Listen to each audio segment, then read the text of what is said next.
Los anticuerpos monoclonales son anticuerpos que tienen un alto grado de especificidad para un antígeno, ya que al provenir de un solo clon del linfocito B reconocen únicamente un determinado epítopo. Las células que secretan anticuerpos pueden volverse inmortales fusionándolas con células tumorales y clonando los híbridos. Cada clon es una fuente a largo plazo de cantidades sustanciales de un único anticuerpo altamente específico.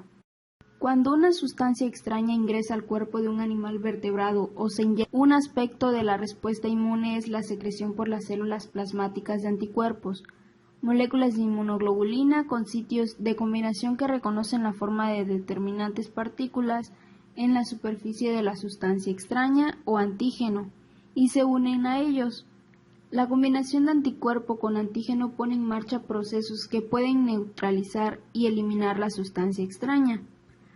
Aparte de la función natural de los anticuerpos en la respuesta inmune, ha sido durante mucho tiempo una herramienta importante para los investigadores, que aprovechan su especificidad para identificar o etiquetar moléculas o células particulares y separarlas de una mezcla. La producción de anticuerpos monoclonales comienza con la inmunización del ratón. Se inmuniza al ratón inyectando por vía endovenosa un antígeno que contiene el epítopo deseado soluble en adyuvante completo e incompleto de Freund. Obtención de células del vaso de ratones inmunizados. Los ratones previamente inmunizados responden contra el epítopo inyectado, lo que aporta la memoria inmune y la capacidad de producir anticuerpos contra el antígeno específico. Después de un intervalo, el vaso de los ratones que contiene células plasmáticas productoras de anticuerpos se extrae y se emulsiona para que las células productoras de anticuerpos se puedan separar y colocar en pocillos individuales de una bandeja de microdilución. Estas células no pueden permanecer viables en el cultivo celular durante mucho tiempo, por lo que deben fusionarse con células que sean capaces de sobrevivir y multiplicarse en cultivo de tejidos. Células de mieloma. Se utilizan como fuente de dichas células inmortales. Son células plasmáticas cancerosas. Se parecen mucho a las células B de ratón, por lo tanto son compatibles para la fusión. Sin embargo, las células de mieloma también tienen la capacidad de producir sus propios anticuerpos. Por lo tanto, las células de mieloma se modifican genéticamente con dos mutaciones, células de mieloma con doble mutación, de modo que pierden la capacidad de producir su propio anticuerpo, pero conservan la propiedad inmortal. Estas células también son deficientes en la enzima hipoxantina guanina fosforiposiltransferasa, HGPRT.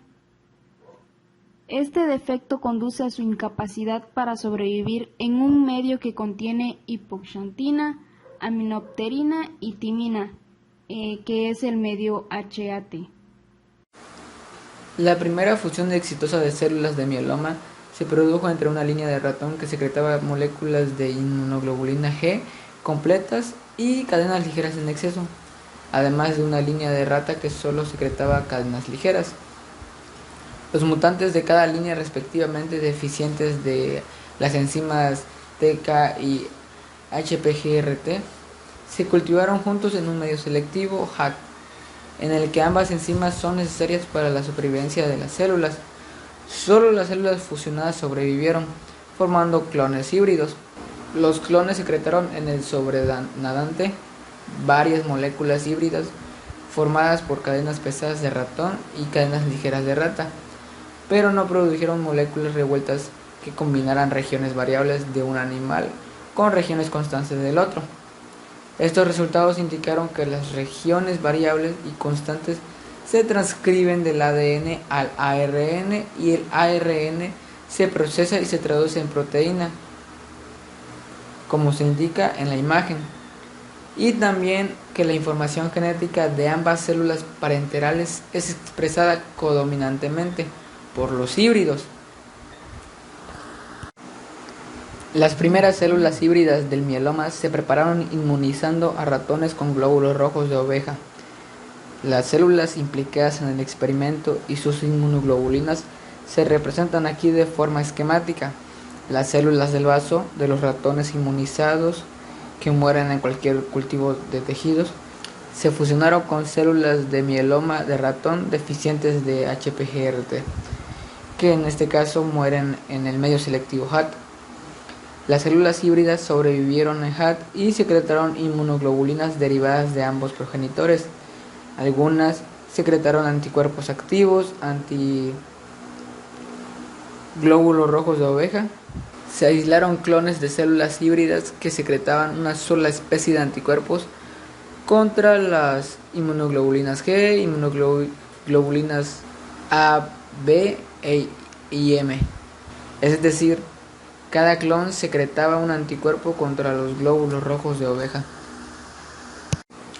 El procedimiento estándar para derivar anticuerpos monoclonales comienza con la fusión, la cual es mediada por el polietilenglicol de células de vaso de un ratón inmunizado con células de mieloma de ratón.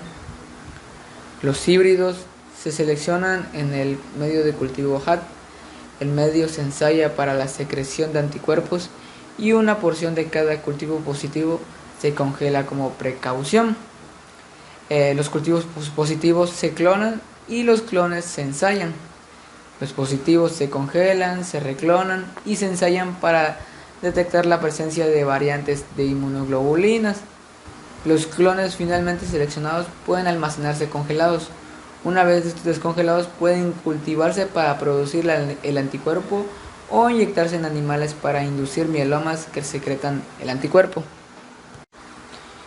La célula híbrida mieloma, producida por el proceso de fusión habitual, sintetiza no solo las cadenas pesadas denominadas con la letra H y ligeras con la letra L de su progenitor blastocito, sino también las cadenas pesadas gamma, referenciadas con la letra G, y ligeras kappa, con la letra K, de su progenitor mieloma. Por ello se le denomina HLG-K. Los híbridos tienden a perder cromosomas, por lo que a medida que el clon crece se pierde algunas cadenas como se indica. Los cultivos se ensayan para seleccionar las variantes deseadas, es decir, las células no sombreadas, hasta que se aísla una variante en este caso, de las cadenas pesadas y ligeras, que es estable, que secrete solo el anticuerpo específico, o para algunos fines una variante con cadena pesada y ligeras capa. La fusión con células de mieloma mutantes que solo producen una cadena o ninguna inmunoglobulina facilita la obtención del clon de las cadenas ligeras y las cadenas pesadas deseadas.